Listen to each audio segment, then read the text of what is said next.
क्या आपने कभी यह गहराई से सोचा है कि आपके घर के मंदिर में रखा हुआ छोटा सा जल से भरा लोटा केवल साधारण पानी नहीं होता, बल्कि वह मां लक्ष्मी को अपने घर बुलाने का एक रहस्यमय साधन हो सकता है?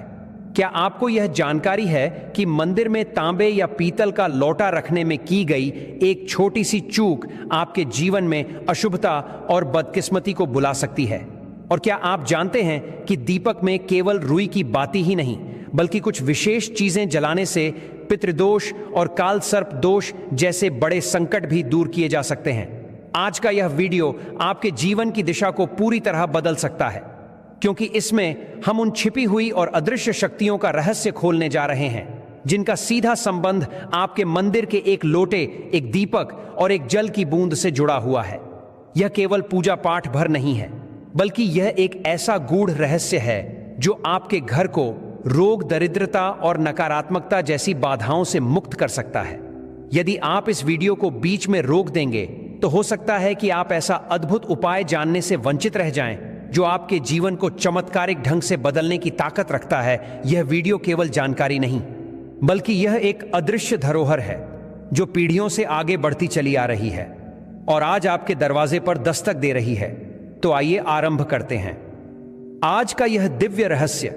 आज हम आपको विस्तार से बताएंगे कि मंदिर में रखा गया लौटा जल इतना विशेष क्यों होता है और इसे किस सही विधि से प्रयोग में लाना चाहिए। साथ ही यह भी समझेंगे कि मंदिर में रखा लौटा किस धातु का होना शुभ है। क्या वह पीतल का होना चाहिए या तांबे का या फिर किसी और धातु का? बहुत से लोग इस बारे में अनजाने में भूल कर बैठते हैं और बाद में पछताना पड़ता है। इसीलिए इस वीडियो में हम आपको बताएंगे कि इन गलतियों से कैसे बचना चाहिए, क्योंकि इनसे जीवन में हानि भी हो सकती है। मंदिर में लौटा जल हमेशा सही प्रकार से रखना आवश्यक है।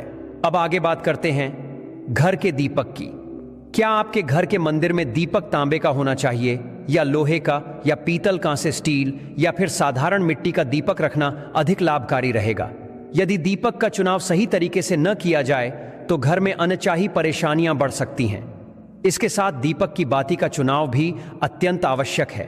क्या बाती के लिए कच्चा कलावा लेना उचित होगा या रुई और सूती धागा ही सबसे बेहतर रहेगा? इन छोटी छोटी बातों को हल्के में लेना कई बार भारी पड़ सकता है और इससे पितृदोष, क्षण दोष, काल सर्प दोष या गरीबी जैसी समस्याएं उत्पन्न हो सकती हैं। मेरे मित्रों, यदि आप इस वीडियो को बीच में छोड़ने का सोच रहे हैं तो अभी छोड़ सकते हैं, लेकिन कृपया याद रखिए, यदि आपने लक्ष्मी माता का अपमान किया तो यह आपके जीवन के लिए कभी भी मंगलकारी नहीं रहेगा। बहुत से लोग अक्सर यह सवाल पूछते हैं कि घर के मुख्य द्वार पर जल छिड़कने का सही समय और तरीका क्या है। क्या इसे सुबह स्नान करने के बाद करना चाहिए या बिना स्नान किए भी किया जा सकता है? और क्या यह झाड़ू लगाने से पहले करना उचित है या फिर उसके बाद किया जाना चाहिए? एक और प्रश्न यह भी आता है कि क्या मासिक धर्म के दिनों में भी मुख्य द्वार पर जल छिड़कना या दीपदान करना सही रहेगा?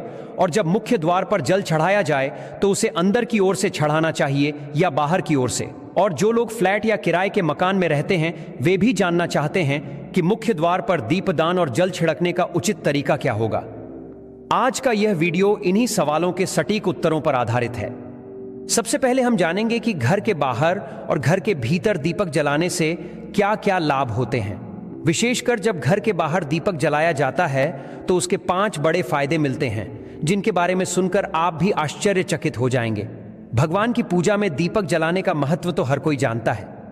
हिंदू धर्म में शुद्ध देसी घी या सरसों के तेल का दीपक जलाना अत्यंत शुभ माना जाता है। तिल के तेल का दीपक भी जलाया जाता है। परंतु ध्यान रहे कि भगवान के सामने दीप जलाना केवल पूजा का एक साधारण हिस्सा नहीं है, बल्कि घर के भीतर और बाहर दीप जलाने से अनेक प्रकार के लाभ प्राप्त होते हैं। दीपक जलाने से न केवल सकारात्मक ऊर्जा उत्पन्न होती है, बल्कि इसके 5 बड़े फायदे भी बताए गए हैं। तो आइए एक एक करके समझते हैं। पहला लाभ यह है कि दीपक जलाने से पृथ्वी से अंधकार दूर होता है। घर में दीपक जलने से केवल भौतिक अंधेरा ही समाप्त नहीं होता, बल्कि यह घर में फैली नकारात्मक ऊर्जा को भी बाहर कर देता है। जिस स्थान पर दीपक जलता है वहां पर सकारात्मक ऊर्जा का वास होता है। और स्वाभाविक है कि जहां सकारात्मक ऊर्जा का प्रवाह होगा वहां भगवान का वास भी होगा। इसीलिए संध्या समय अंधेरा फैलने से पहले दीपक जलाना अत्यंत शुभ माना गया है। तेल से जलने वाले दीपक का असर उसके बुझने के बाद भी लगभग आधा घंटा तक बना रहता है, जबकि शुद्ध देसी घी से जला हुआ दीपक वातावरण को लगभग 4 घंटे तक सकारात्मक बनाए रखता है। दूसरा लाभ यह है कि दीपक जलाने का वैज्ञानिक महत्व भी है। जब घर में शुद्ध घी या सरसों के तेल का दीपक जलता है तो उससे उठने वाला धुआं घर के वातावरण में सात्विकता को बढ़ाता है। यह धुआं हानिकारक तत्वों को नष्ट करता है और वातावरण को शुद्ध और पवित्र बनाता है। तीसरा लाभ यह है कि जिस घर में भगवान के सामने दीपक जलता है उस घर में माता लक्ष्मी की कृपा बनी रहती है। वहां पर सुख और समृद्धि का वास होता है। यदि दीपक को पूर्व दिशा में रखा जाए तो घर के लोगों की आयु बढ़ती है, और यदि दीपक उत्तर दिशा में रखा जाए तो धन संपन्नता में वृद्धि होती है। दीपक न केवल अंधकार को दूर करता है बल्कि हमारे जीवन को भी प्रकाश की ओर अग्रसर करता है। चौथा लाभ यह है कि दीपक जलाने से बीमारियां घर से दूर रहती हैं। परिवार के सभी सदस्यों का स्वास्थ्य अच्छा बना रहता है। विशेषकर यदि दीपक में एक लौंग डालकर जलाया जाए तो इसका असर और भी प्रभावशाली होता है। यह त्वचा संबंधी रोगों को दूर करने में सहायता करता है। पांचवां लाभ यह है कि दीपक शुभ शक्तियों को अपनी ओर आकर्षित करता है। सनातन धर्म की मान्यता है कि जिस घर में प्रतिदिन प्रातः और सायं दीप जलाया जाता है वहां कभी अंधकार नहीं टिकता। ऐसा घर शुभ शक्तियों को अपनी ओर खींचता है और यह घर के लिए अत्यंत कल्याणकारी होता है। तो मित्रों, अब हम जान लेते हैं कि मुख्य द्वार पर जल छिड़कने का सही समय और सही तरीका क्या होता है। यदि आप अपने घर के मुख्य दरवाजे पर जल चढ़ाना चाहते हैं तो सबसे पहले यह याद रखना चाहिए कि उस जल को रात में सोने से पहले ही एक पात्र में भरकर अलग से रख देना चाहिए। इस काम के लिए आप किसी भी धातु का पात्र ले सकते हैं, जैसे तांबे का, पीतल का, स्टील का या फिर चांदी का। यदि आपके पास गंगा जल उपलब्ध है तो उसमें थोड़ी मात्रा अवश्य डालें और फिर शुद्ध जल से उस पात्र को पूरा भर दें। और अगर गंगा जल नहीं है तो केवल साधारण शुद्ध जल भी पर्याप्त है। अब इस भरे हुए पात्र को रात भर अपने घर की रसोई में ही रखें और अगले दिन सुबह उठते ही सबसे पहले उसी जल को लेकर घर के मुख्य द्वार पर छिड़क दें। मुख्य द्वार पर सुबह सुबह सबसे पहले डाला गया जल घर की हर समस्या को दूर करने की शक्ति रखता है। यदि आप नकारात्मक ऊर्जा, मानसिक तनाव, आर्थिक तंगी या वास्तु दोष से जूझ रहे हैं तो यह उपाय आपके लिए बहुत लाभकारी होगा। रसोई में रखा जल जब मुख्य द्वार पर छिड़का जाता है तो उससे घर की अनेक प्रकार की बाधाएं समाप्त हो जाती हैं। यह साधन न केवल वास्तु दोष और पितृदोष को शांत करता है बल्कि तंत्र मंत्र, बुरी नजर और अशुभ शक्तियों के प्रभाव को भी समाप्त कर देता है। इस उपाय को निरंतर करते रहने से घर में सुख समृद्धि बनी रहती है और परिवार के सदस्य रोगों से भी बचे रहते हैं। इस जल को हमेशा सूर्योदय से पहले मुख्य द्वार पर छिड़कना चाहिए।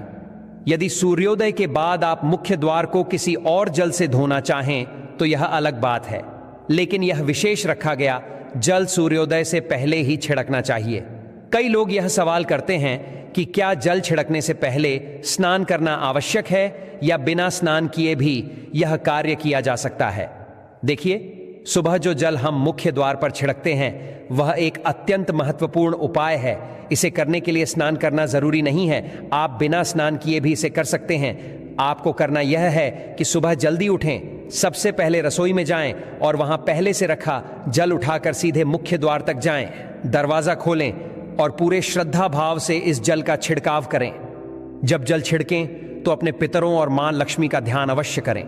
ऐसा विश्वास किया जाता है कि सुबह के समय मां लक्ष्मी हर घर के द्वार पर आती हैं और जिन घरों के द्वार खुले रहते हैं तथा जहां पर शुद्ध जल का छिड़काव किया गया होता है वहां माता लक्ष्मी स्वयं प्रवेश करती हैं। इसलिए जल छिड़कते समय अपने मन में मां लक्ष्मी से प्रार्थना करें, हे मां लक्ष्मी, कृपया मेरे घर में प्रवेश करें, मैं आपके स्वागत के लिए तैयार हूं। इसके बाद अपने पितरों का स्मरण अवश्य करें, क्योंकि घर की दहलीज को पितरों का स्थान माना गया है। जब आप दहलीज पर जल छिड़कते हैं तो पितर प्रसन्न होते हैं और अपने आशीर्वाद से आपको कृतार्थ करते हैं। अब एक और सवाल आता है कि क्या यह जल झाड़ू लगाने के बाद छिड़कना चाहिए, या पहले तो इसका उत्तर यह है कि सुबह उठने के बाद आपका सबसे पहला कार्य यही होना चाहिए कि आप मुख्य द्वार पर जल छिड़कें। इसके बाद आप झाड़ू लगा सकते हैं और अपनी दिनचर्या शुरू कर सकते हैं। सुबह जब आप नींद से उठें तो सबसे पहले अपने बिस्तर पर बैठकर दोनों हथेलियों को देखें और मां लक्ष्मी का ध्यान करें। यदि आप चाहें तो एक सरल मंत्र का उच्चारण भी कर सकते हैं, जो इस प्रकार है: कराग्रे वस्ते लक्ष्मी कर मध्य सरस्वती कर मूले स्थितो ब्रह्मा प्रभाते कर दर्शनम। इसके बाद अपने दोनों हाथ जोड़कर देवी देवताओं को प्रणाम करें। फिर अपने हाथों से धरती को स्पर्श करके धरती माता को प्रणाम करें और धीरे से अपना दाहिना पैर जमीन पर रखें। फिर रसोई में जाएं, वहां रखा जल उठाएं और मुख्य द्वार पर आकर उसका छिड़काव करें। जल छिड़कते समय मन में मां लक्ष्मी और पितरों दोनों का ध्यान अवश्य करें। इसके पश्चात आप घर के अंदर वापस आकर झाड़ू लगाना, स्नान करना या अन्य कार्य कर सकते हैं। कुछ लोगों का प्रश्न यह भी होता है कि क्या जल छिड़कने के बाद मुख्य द्वार की सफाई की जा सकती है? तो इसका उत्तर है हां। पहले रसोई में रखा जल मुख्य द्वार पर छिड़कें और उसके बाद यदि आप चाहें तो अतिरिक्त पानी लेकर मुख्य द्वार की अच्छी तरह सफाई कर सकते हैं, चाहे झाड़ू से करें या पानी से धोकर साफ करें। अब कई लोग यह पूछते हैं कि अगर वे फ्लैट में रहते हैं या किराए के एक कमरे में रहते हैं तो जल का छिड़काव और दीपदान कहां करें? तो इसका सीधा उत्तर है कि आप जहां रहते हैं वहां का मुख्य द्वार ही माने। जिस दरवाजे पर आपका नाम लिखा हो या जहां आपकी नेम प्लेट लगी हो उसी को मुख्य द्वार समझें और वहीं जल छिड़कें और दीपदान करें। यदि आप केवल एक ही कमरे में रहते हैं तो उस कमरे के दरवाजे को ही मुख्य द्वार माने और वहां यह कार्य करें। अगला सवाल यह आता है कि क्या मासिक धर्म के दिनों में मुख्य द्वार पर जल छिड़का जा सकता है और दीपदान किया जा सकता है? तो इसका उत्तर यह है कि जल छिड़कने के लिए मासिक धर्म का कोई प्रभाव नहीं पड़ता।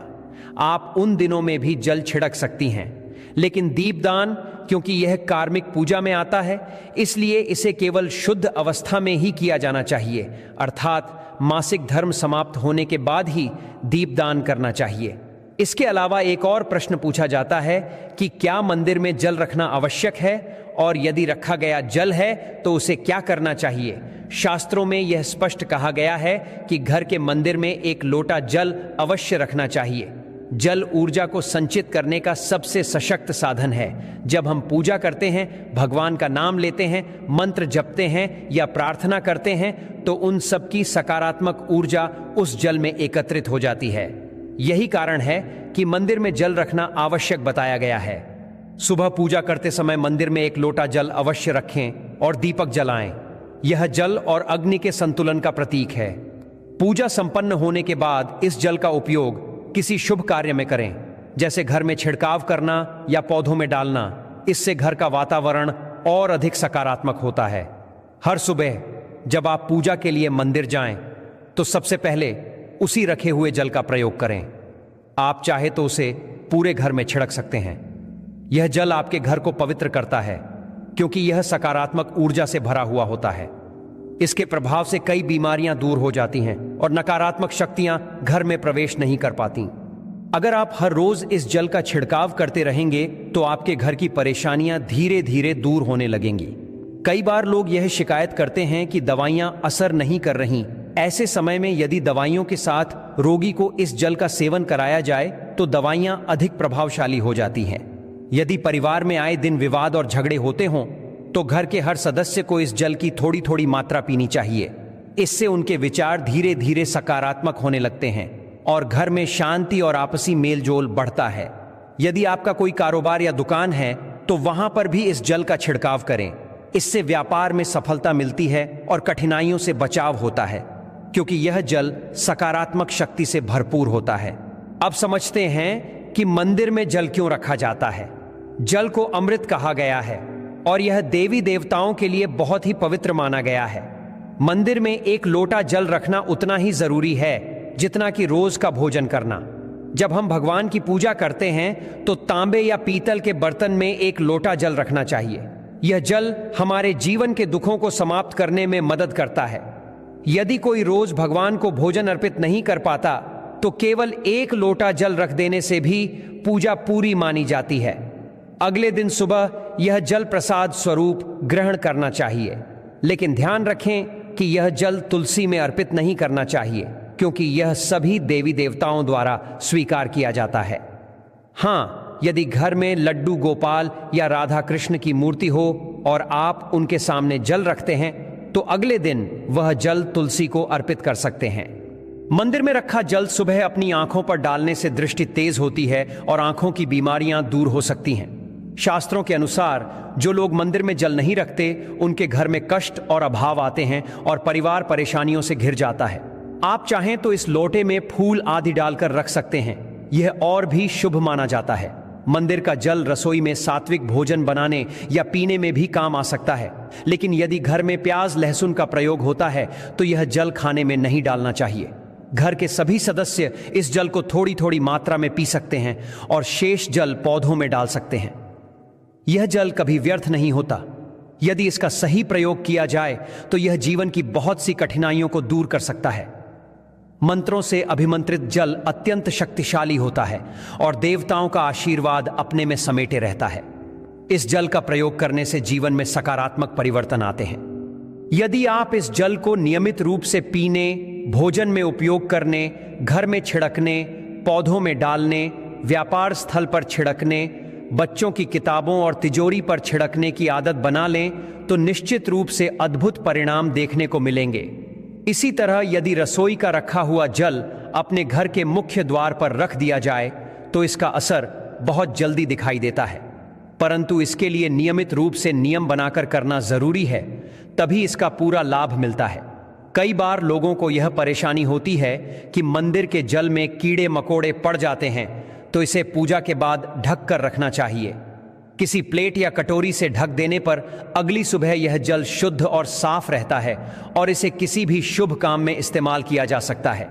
जब भी आप मुख्य द्वार पर जल छिड़कें तो मन ही मन ओम गणपतये नमः बोलना चाहिए। अब जानते हैं दीपक किस धातु का होना चाहिए। यदि घर में गलती से गलत पदार्थ का दीपक रखा गया तो इसका नकारात्मक असर पूरे परिवार पर पड़ सकता है। स्टील के दीपक से पूजा करने से शनिदेव नाराज होते हैं। लोहे का दीपक भी अशुभ माना गया है, क्योंकि इससे घर में दरिद्रता आती है। आजकल कांच के दीपक भी मिलते हैं, लेकिन इन्हें घर में बिल्कुल भी नहीं लाना चाहिए, क्योंकि यह राहु और केतु को क्रोधित कर देते हैं और घर में अशांति फैलती है। तांबे, पीतल और मिट्टी के दीपक सबसे शुभ और मंगलकारी माने जाते हैं, क्योंकि यह लक्ष्मी माता को आकर्षित करते हैं और शनि राहु केतु के दुष्प्रभाव को कम करते हैं। मिट्टी का दीपक तो सबसे उत्तम है। कच्चा कलवा और रुई की बाती से जलने वाला दीपक ही उपयोग करना चाहिए, यही घर में सुख समृद्धि लाता है। अब मंदिर में घंटी बजाने का महत्व समझते हैं। शास्त्रों में कहा गया है कि जैसे ही घंटी का स्वर गूंजता है, वैसे ही जितनी भी साधना, जप, तप, दान और पुण्य चल रहे होते हैं, उनका फल साधक को मिल जाता है। इसी तरह पूजा के समय ताली बजाना भी बहुत फलदायी होता है। जब हम भजन करते हैं या पूजा में डूबे होते हैं और ताली बजाते हैं, तो उससे भी पुण्य हमारे खाते में आ जाता है और भाग्य उज्जवल होता है। मंदिर या घर में गरुड़ घंटी का नाद विशेष रूप से शुभ माना गया है, परंतु बच्चों को खेल के रूप में घंटी नहीं देनी चाहिए। घंटी का नाद केवल पूजा और भजन के समय ही करना उचित है। मंदिर में घंटी बजाते समय इसे प्रेम और श्रद्धा से बजाना चाहिए, जोर जोर से नहीं। मंदिर बंद होने के बाद या जब भगवान विश्राम कर रहे हों, तब घंटी बजाना पाप माना जाता है। इसीलिए रात 12 बजे के बाद मंदिर के पट बंद हो जाते हैं और उस समय घंटी नहीं बजानी चाहिए। घंटी बजाने का सबसे पवित्र समय सुबह 4 बजे से 11 बजे तक और शाम 6 बजे से रात 11 बजे तक है। इन समयों पर बजाई गई घंटी का विशेष पुण्य मिलता है। दोस्तों, आज की यह जानकारी आपको कैसी लगी, कृपया हमें कमेंट में जरूर बताएं। यदि आप माता लक्ष्मी का सम्मान करते हैं तो इस ज्ञान को साझा करें और हमारे चैनल RTV भक्ति को सब्सक्राइब करके कमेंट में जय माता लक्ष्मी लिखना न भूलें। धन्यवाद। नमस्कार दोस्तों, हर हर महादेव, ओम नमः शिवाय। आज का ये वीडियो बहुत ही महत्वपूर्ण है, कृपया वीडियो को ध्यान लगाकर देखना। भारतीय उपमहाद्वीप और दुनिया के अन्य उष्णकटिबंधीय क्षेत्रों में बहुतायत से पाया जाने वाला एक अत्यंत महत्वपूर्ण औषधीय पौधा है। इसका नाम ही इसके सबसे प्रमुख गुण को दर्शाता है, पुनः अर्थात फिर से और नव अर्थात नया। यह पौधा शरीर को फिर से नया जीवन और ऊर्जा प्रदान करने की क्षमता रखता है, इसीलिए इसे काला बिछुआ कहा जाता है। आयुर्वेद में इसे शोथ, अग्नि, सूजन कम करने वाली और रसायन कायाकल्प करने वाली औषधियों में प्रमुख स्थान दिया गया है। ये पौधा आमतौर पर जमीन पर फैलकर बढ़ता है और इसकी शाखाएं पतली, बैंगनी या हरे रंग की होती हैं। पत्तियां अंडाकार या थोड़ी लंबी, मांसल और खुरदुरी होती हैं। इसके फूल बहुत छोटे, गुलाबी या सफ़ेद रंग के होते हैं जो गुच्छों में लगते हैं। बारिश के मौसम में ये पौधा हर जगह उग जाता है और गर्मी के मौसम में अक्सर सूख जाता है, लेकिन इसकी जड़ें ज़मीन में जीवित रहती हैं और बारिश आते ही फिर से हरी भरी हो जाती हैं। यही इसका पुनर्नवा गुण है। आयुर्वेदिक दृष्टिकोण से काला बिछुआ के गुणों का विश्लेषण करें तो इसका रस स्वाद दिक्त, कड़वा मधुर मीठा और कषाय कसला होता है। इसका गुण प्रकृति लघु या हल्का और रूक्ष सूखा है। इसका वीर्य तासीर उष्ण गर्म होता है और विपाक पाचन के बाद का प्रभाव कटु तीखा होता है। इन गुणों के कारण ये वात और कफ दोषों का शमन करता है, जबकि पित्त दोष को थोड़ा बढ़ा सकता है। आधुनिक विज्ञान ने भी काला बिछुआ के औषधीय गुणों की पुष्टि की है। काला बिछुआ या बघनखी के कई औषधीय गुण हैं, जिनमें मुख्य रूप से सूजन और दर्द से राहत, रक्तचाप और रक्त शर्करा को नियंत्रित करना और त्वचा तथा बालों के स्वास्थ्य को बढ़ावा देना शामिल है। इसके पत्तों और जड़ों का उपयोग गठिया, एलर्जी और आंतरिक रक्तस्राव जैसी समस्याओं के लिए किया जाता है। वहीं इसके तेल का उपयोग बालों की सफ़ेदी रोकने और जोड़ों के दर्द से राहत पाने के लिए भी किया जा सकता है। काला बिछुआ के औषधीय गुण और उपयोग: सूजन और दर्द से राहत। इस पौधे में एंटी इन्फ्लेमेटरी, सूजन रोधी और दर्द निवारक गुण होते हैं, जिससे गठिया और पीठ के निचले हिस्से के दर्द में आराम मिलता है। इसके पत्तों को सरसों के तेल में पकाकर लगाने से जोड़ों के दर्द में लाभ होता है। रक्तचाप और रक्त शर्करा नियंत्रण। काला बिछुआ रक्तचाप और रक्त शर्करा के स्तर को नियंत्रित करने में मदद कर सकता है। त्वचा और बालों का स्वास्थ्य। यह मुहासे और एक्जिमा जैसी त्वचा की समस्याओं को ठीक करने और घने चमकदार बालों के विकास को बढ़ावा देने में सहायक होता है। बालों के तेल में इसके फलों के तेल का उपयोग करने से समय से पहले बालों की सफ़ेदी होने की समस्या से राहत मिल सकती है। रक्त विकारों का उपचार। यह एक रक्त शोधक के रूप में काम करता है, रक्त निर्माण को बढ़ाकर और हीमोग्लोबिन के स्तर को बढ़ाकर एनीमिया में भी मदद करता है। श्वसन और मूत्र संबंधी समस्याओं में सहायक। बिछुआ श्वसन संबंधी समस्याओं जैसे अस्थमा और खांसी से राहत दिलाने में प्रभावी होता है, साथ ही मूत्रवर्धक के रूप में भी काम करता है। इसकी सूजन रोधी एंटी इन्फ्लेमेटरी प्रकृति के कारण ये गठिया, जोड़ों के दर्द और अन्य सूजन संबंधी बीमारियों में बहुत प्रभावी है। ये एक अच्छा रसायन भी है जो उम्र बढ़ने की प्रक्रिया को धीमा करता है, प्रतिरक्षा प्रणाली को मजबूत करता है और शरीर को समग्र रूप से शक्ति और ऊर्जा प्रदान करता है। संक्षेप में, काला बिछुआ केवल एक खरपतवार नहीं, बल्कि प्रकृति का एक अनमोल वरदान है जो शरीर को भीतर से शुद्ध और नवीन बनाता है। दोस्तों, अभी तक आपने वीडियो को लाइक और चैनल को सब्सक्राइब नहीं किया है तो जल्दी से सब्सक्राइब कर लें। दोस्तों, हिंदू धर्म ग्रंथों और पौराणिक कथाओं में वनस्पतियों को केवल पौधे नहीं बल्कि दिव्य शक्तियों का अंश माना गया है। कई जड़ी बूटियों की उत्पत्ति देवताओं, ऋषियों या विशेष पौराणिक घटनाओं से जुड़ी हुई है। काला बिछुआ के संदर्भ में किसी एक विशिष्ट और सीधी उत्पत्ति कथा का वर्णन प्रमुख पुराणों में मिलना दुर्लभ है, लेकिन इसके गुणों और नाम के आधार पर कई प्रतीकात्मक और आध्यात्मिक व्याख्याएं की जाती हैं जो इसकी दिव्यता को स्थापित करती हैं। काला बिछुआ शब्द का अर्थ है पुनः नया करने वाला। ये नाम स्वयं में एक पौराणिक कथा के बीच छिपाए हुए है। ये उस दिव्य शक्ति का प्रतीक है जो क्षय को रोककर जीवन का संचार करती है। इसकी उत्पत्ति को अक्सर देवताओं के वैद्य अश्विनी कुमारों और महान ऋषि च्यवन की कथा से जोड़ा जाता है। च्यवन ऋषि ने वृद्धावस्था में इतना कठोर तप किया कि उनका शरीर जर्जर हो गया और दीमकों ने उन पर अपनी बांबी बना ली। जब राजकुमारी सुकन्या ने भूलवश उनकी आंखों को फोड़ दिया तो प्रायश्चित स्वरूप उन्होंने ऋषि से विवाह कर लिया।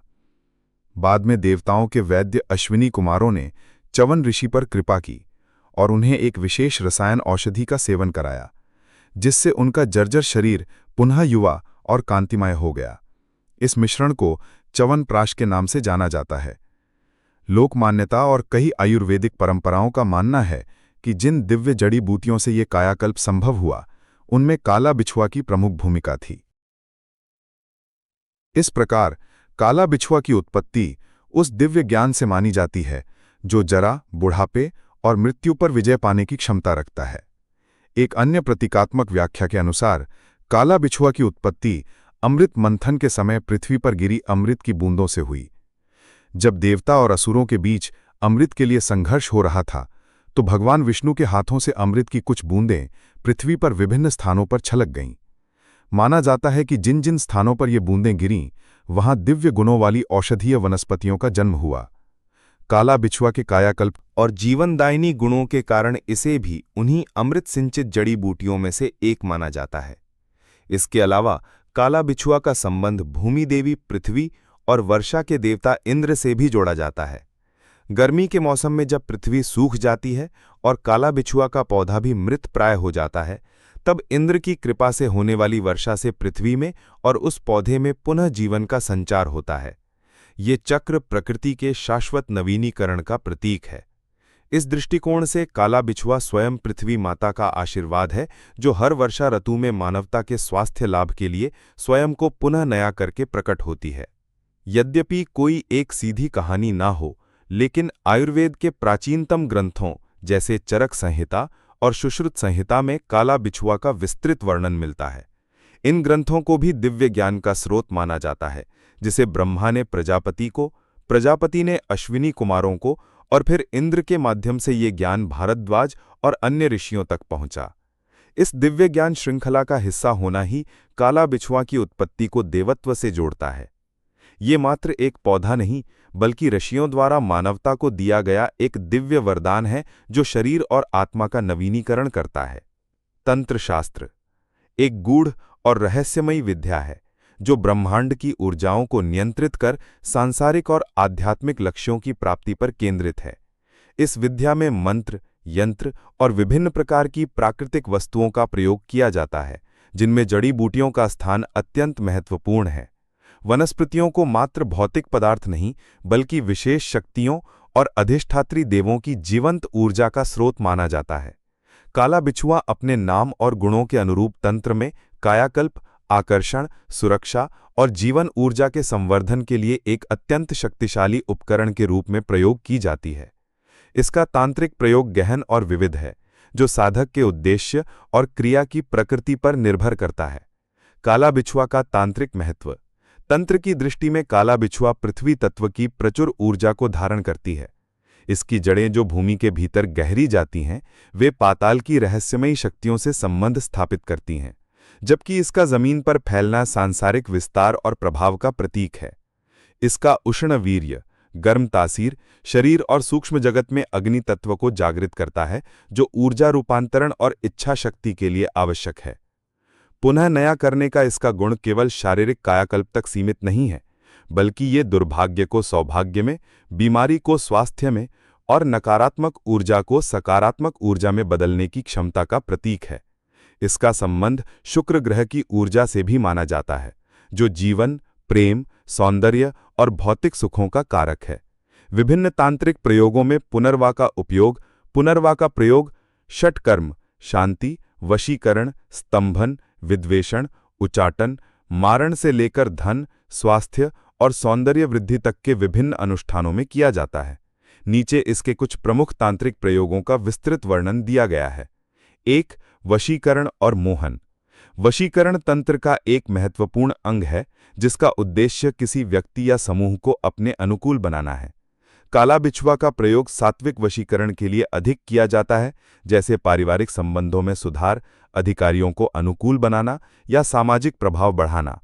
काला बिछुआ मूल जड़ का प्रयोग रवि पुष्य या गुरु पुष्य नक्षत्र में जब चंद्रमा शुक्ल पक्ष में हो, तब साधक को मौन व्रत रखकर पीले वस्त्र धारण कर काला बिछुआ के पौधे के पास जाना चाहिए। पौधे से एक दिन पहले ही उसे निमंत्रण दिया जाता है, जिसमें उससे अपनी शक्ति प्रदान करने की प्रार्थना की जाती है। अगले दिन किसी नुकीले औजार, लोहा नहीं, जैसे लकड़ी या चांदी की कील से पौधे के आसपास की मिट्टी खोदकर उसकी जड़ को बिना खंडित किए निकाला जाता है। अभिमंत्रण इस जड़ को गंगाजल या कच्चे दूध से धोकर पूजा स्थान पर स्थापित किया जाता है। फिर शुक्र मंत्र ओम ध्रीम ध्रौस शुक्राय नमः या कामदेव मंत्र ओम क्लीम कामदेवाय के नमः की कम से कम 11 माला जाप करके इसे अभिमंत्रित किया जाता है। धारण इस अभिमंत्रित कांटे जड़ के एक छोटे से टुकड़े को चांदी के तावीज में भरकर गले या दाहिनी भुजा में धारण करने से व्यक्ति के ऑरा आभामंडल में एक चुंबकीय आकर्षण उत्पन्न होता है। इससे लोग उसकी बातों से प्रभावित होने लगते हैं और उसके प्रति आकर्षित होते हैं।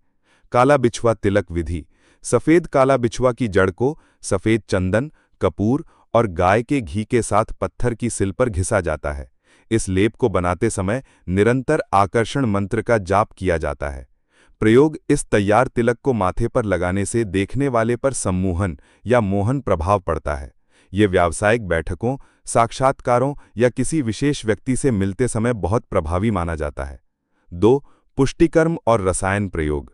तंत्र में पुष्टिकर्म का अर्थ है जीवन के सभी क्षेत्रों में पोषण और वृद्धि करना, चाहे वो स्वास्थ्य हो, धन हो या आयु। शारीरिक कायाकल्प विधि। सफेद पुनर्वा की जड़ के चूर्ण को गाय के दूध के साथ मिलाकर लगातार 40 दिनों तक सेवन करने का विधान है।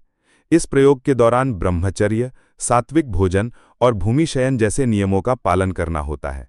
माना जाता है कि ये प्रयोग शरीर की धातुओं को पुष्ट कर, झुर्रियों को मिटाकर और बालों को फिर से काला करके शरीर का कायाकल्प कर देता है। ये एक तांत्रिक आयुर्वेदिक प्रयोग है जो शरीर की ऊर्जा को ऊर्ध्वगामी बनाता है। धन और समृद्धि आकर्षण विधि। दीपावली की रात या किसी अन्य शुभ मुहूर्त में काला बिछुआ की जड़ को लाकर उसे पंचामृत से स्नान कराएं। फिर उस पर केसर का तिलक लगाकर देवी लक्ष्मी के बीज मंत्र गाइएगा। इन दांसर ओम श्री ह श्री कमले कमलालया प्रसिद्ध प्रसिद्ध श्री ह श्री ओम महालक्ष्मी नमः से 108 बार अभिमंत्रित करें। स्थापना। इस अभिमंत्रित जड़ को एक लाल कपड़े में बांधकर अपनी तिजोरी, गल्ले या व्यापारिक प्रतिष्ठान के पूजा स्थल पर रखने से धन का प्रवाह बढ़ता और आर्थिक बाधाएं दूर होती हैं। 3. स्तंभन और शत्रु बाधा निवारण। स्तंभन का अर्थ है किसी चीज को रोक देना। इसका प्रयोग शत्रु की बुद्धि, गति या उसके द्वारा किए जा रहे किसी बुरे कार्य को रोकने के लिए किया जाता है। शत्रु बुद्धि स्तंभन विधि। शनिवार या अमावस्या की रात को शमशान या किसी निर्जन स्थान पर उगी हुई काला बिछुआ की जड़ लाई जाती है। इस जड़ को भैंस के मूत्र में डुबोकर रखा जाता है और उस पर शत्रु का नाम लेते हुए स्तंभन मंत्र का जाप किया जाता है। प्रयोग। इस जड़ को शत्रु के घर की दिशा में गाड़ देने या उसके रास्ते में फेंक देने से उसकी बुद्धि भ्रमित हो जाती है और वह स्वयं ही वह जगह छोड़कर चला जाता है। यह प्रयोग अत्यंत सावधानी की मांग करता है क्योंकि इसका दुरुपयोग नकारात्मक कर्म बनाता है। सुरक्षा कवच निर्माण विधि। काला बिछुआ की जड़, असाध्य या अपामार्ग की जड़ और काले धतूरे की जड़, इन तीनों को बराबर मात्रा में लेकर एक काले धागे में बांधा जाता है। इसे हनुमान जी के मंदिर में ले जाकर उनके चरणों से स्पर्श कराकर ओम हन हनुमते रुद्रात्मकाय हुम फट इदाय शीले के बायोटे की तय मंत्र से सिद्ध किया जाता है। धारण। इसे ताबीज के रूप में गले में या कमर में धारण करने से ऊपरी बाधाओं, भूत प्रेत, टोने टोटके और शत्रुओं के गुप्त प्रहारों से रक्षा होती है। ये एक शक्तिशाली सुरक्षा कवच का काम करता है। 4. उचाटन और विद्वेषण। Repulsion and creating discord. ये तामसिक प्रयोग हैं जिनका उद्देश्य किसी व्यक्ति को किसी स्थान या व्यक्ति से दूर करना या दो लोगों के बीच शत्रुता पैदा करना है। इनका पेन का प्रयोग केवल तभी उचित माना जाता है जब कोई अनैतिक संबंध तोड़ना हो या किसी बुरी संगत से किसी को छुड़ाना हो। उच्चाटन प्रयोग विधि। कौए और उल्लू के पंख के साथ काला बिछुआ की जड़ को जलाकर उसकी भस्म तैयार की जाती है। इस भस्म को उच्चाटन मंत्रों से अभिमंत्रित किया जाता है। प्रयोग।